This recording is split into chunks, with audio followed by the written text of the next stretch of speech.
Welcome to the second recap of The Lair. I know I said I was going to try to do a recap every 5 episodes. Well, I got caught up in a few things when it came to things going on at work, personal, and the events of the world. But regardless of that, I want to focus on some of my guests that I had in the previous, well, in this case, 7 episodes. So episodes 6 through 12. I'm going to take it back to my good friend Cameron Sherry and leading with being positive. Positive leadership isn't about all of this, everything is kumbaya, rah, rah, rah. It's about doubling and tripling down on the positive attributes that our teams have. If everyone has the same attribute, then we're not going to really be that great of a team because everyone can only do one type of thing. And Cameron and I, we started off on the help desk, and while we both definitely focus on positive leadership, we come about it in a little bit different of ways. And that's what makes collaborating with Cameron so much fun. He is highly intelligent. I always find it fascinating that he started off basically as a musician. He has a musical engineering background, which is amazing. And now, he is the CTO for Dell Federal. The way he builds teams is very similar to the way many great leaders build teams. We want to take their strengths and double and triple and down on them, understand their weaknesses, and then as we build that team, we are finding people's strengths that are different than the other members of the team. This makes us a great cohesive unit, which leads us into Alina. Alina focuses a lot of her leadership on empathy. Being an empathetic leader, and I especially think that in today's world, that is one of the most difficult things to have, an attribute to have. It's really challenging to try to predict what our employees and our community's future needs will be. The idea is not to just be, again, cushy-feely and with leading with empathy. Leading with empathy is about just predicting those desires. It's trying to put yourself in the shoes of the other people to see what it is they might feel like. And that's very difficult. With everything going on with George Floyd today, I think a lot of people are misconstruing a lot of words. It's very difficult, I think, for even myself as a white man to try to understand racism, because as far as I know, I've never had anyone be racist towards me. I have unfortunately seen and heard from a lot of my friends of the plights that they've gone through. And when I hear people say Black Lives Matter, I will admit years ago, and unfortunately, it's been way too many unfortunate deaths of people of color at the hands of our law enforcement officers. I once said, oh yeah, well, all lives matter.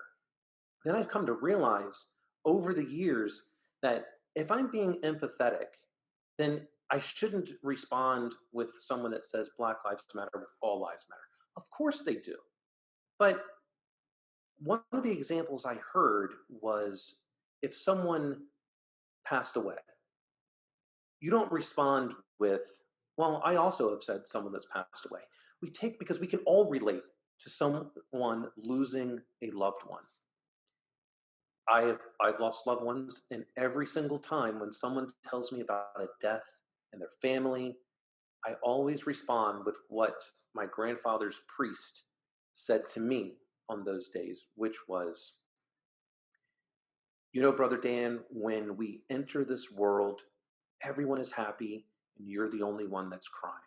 But when we leave this world, everyone is crying, and yet you're the only one that's happy. And I'm reminded of that in today's society with the events of Black Lives Matter. I don't want to respond. And when people are not sympathetic and not showing empathy, that's why they respond with all lives matter, because they can't relate to racism. They just, I can't really relate because I'm not that type of person. I don't associate with those type of people. But when they say that, I then try to explain, yes, all lives matter, but what you're doing right now is you're not showing the sympathy and empathy of when someone has passed away. And when they say Black Lives Matter, you should be saying, absolutely, they matter. That's it. That's the end of it. For those people that want to get on their soapbox and say all these cruel things when someone says all lives matter, you too are part of the problem, because what you're doing is you're not educating people in a way in which they're going to be able to better understand it. And I think you're as much of the problem as those people that don't understand what the Black Lives Matter movement is all about, because you too are not showing empathy to try to understand why is that person saying all lives matter. I think it's because, like myself years ago, and I am part of going through the doctoral process. I learned long ago it's not about being right, it's about accepting or rejecting the null hypothesis. I don't want to be wrong.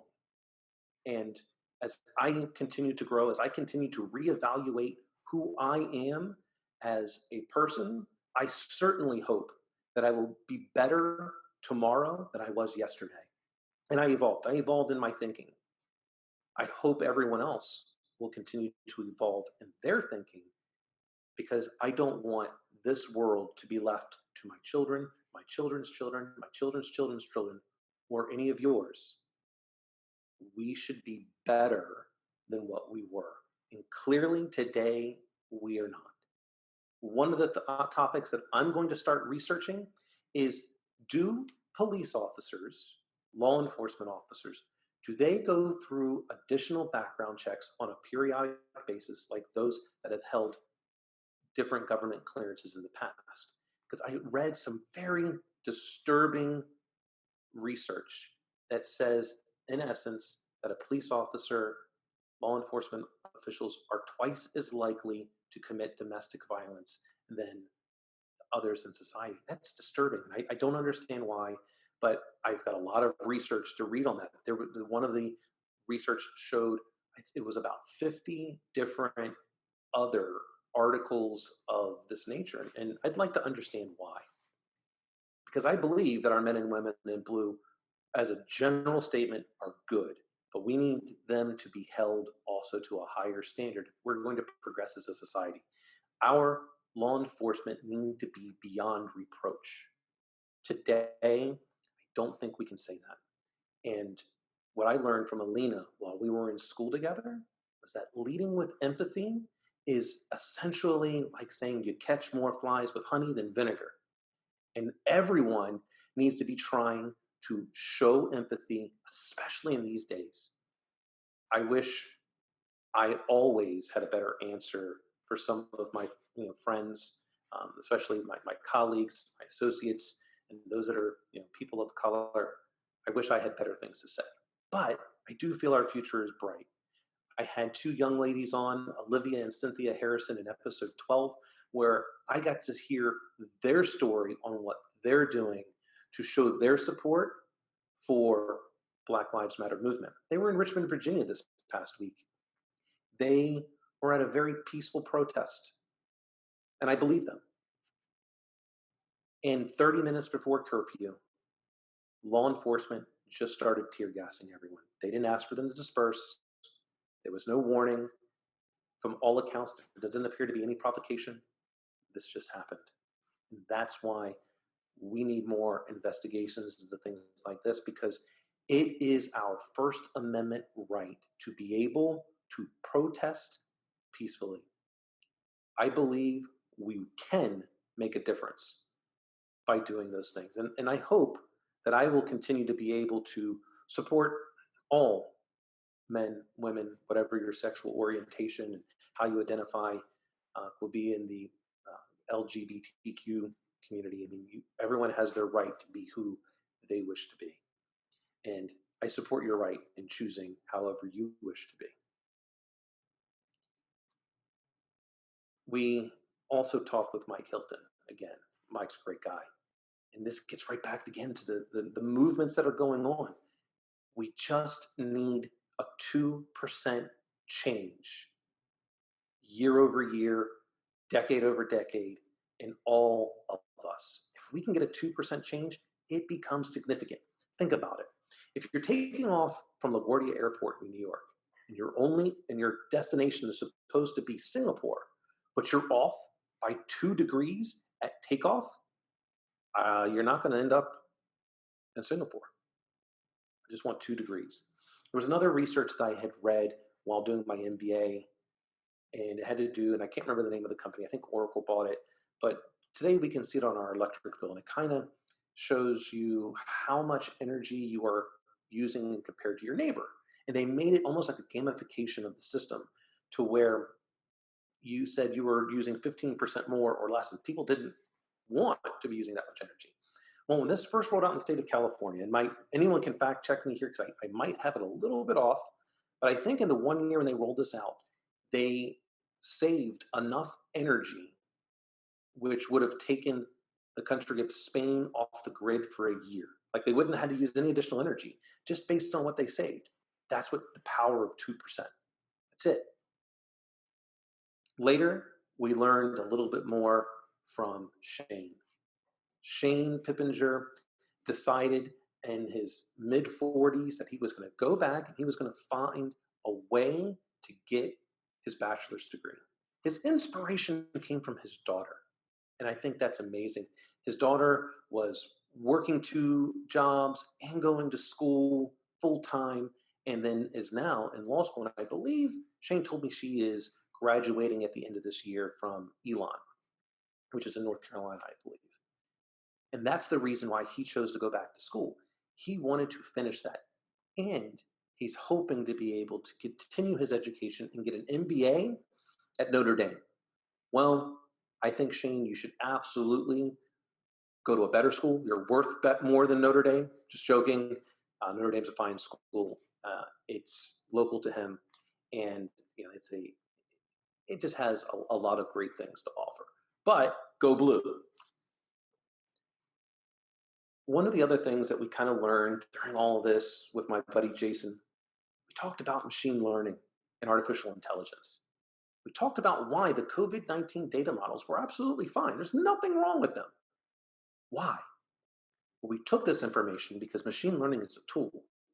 And based on the calculations, we said, if we don't do something, this is how many lives could be lost. No one wants that many lives lost on their watch. Not a president, not a governor, not a mayor, no one. So they did something. What they did, we can argue if it's right or wrong. They implemented first social distancing. They didn't see the numbers dwindling down. When they added that attribute, in essence, what they did to their machine learning is they added another column. When you add another column, it changed the results. And they went, this isn't enough. We're still going to lose too many lives. Again, we can argue about the types of lives that were lost or not. It's certainly more than up for debate. Yes, I've read the data that elderly are more susceptible. Sure, people in nursing homes are more susceptible. Absolutely.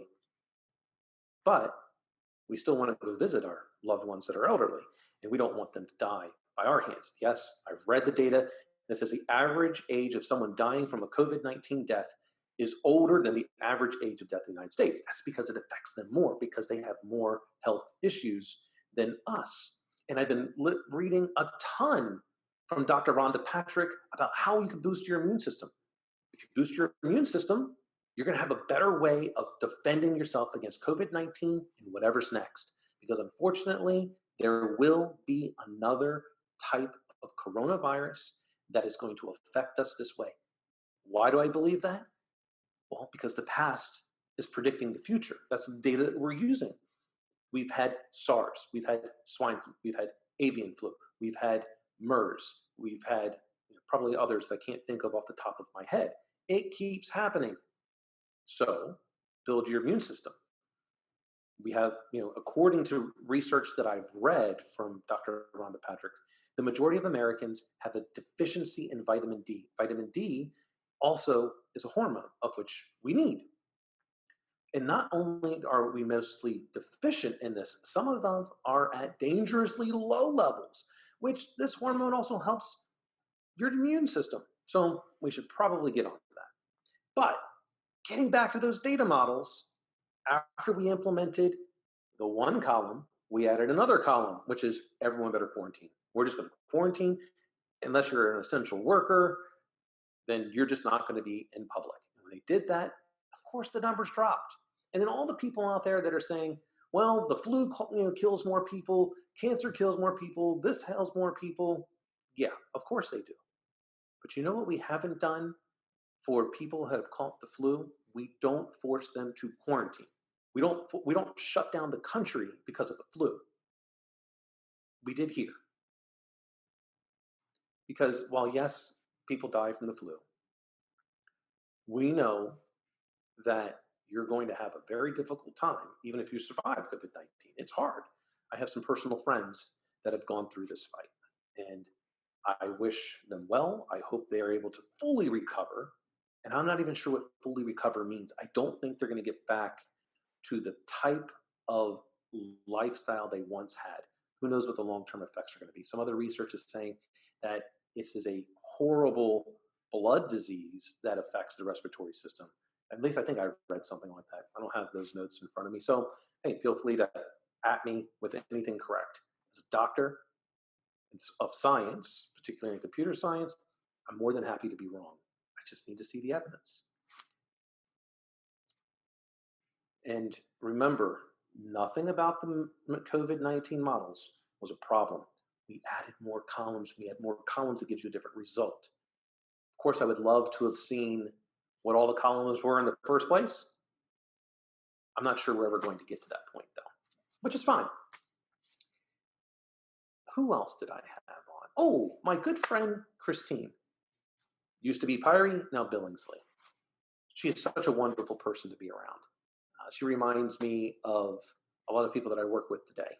She is very energetic, but she also knows how to take a product, especially for a startup company, find the community of interest, and continue to push the message that will resonate with that community. And I think that's an important thing for startup companies because you're going up against behemoths in the industry that have a ton of money at their disposal. And, well, they could squash you with just overspending in marketing. They could squash you by putting a whole lot of money in intellectual property lawsuits. It is tough to be working for a startup company. I've had the luxury of working for several, which is how I met Christine. I'm going to end back on this note with the twins, Cynthia and Olivia. They're looking to become doctors, and I hope they continue to be passionate about everyone being truly equal, not in just the law, which the law says we're all equal. It's the application of the law that I'm more concerned with. And I hope they'll continue their fight. I hope they will inspire others to continue on that fight. Thank you all for stopping by. I appreciate all of my guests. I appreciate everyone that's watching. I hope together we will be able to continue this fight, and I do believe it's a fight, of making sure that everyone is able to have the law applied to them equally, and that we will stop these senseless killings. Take care.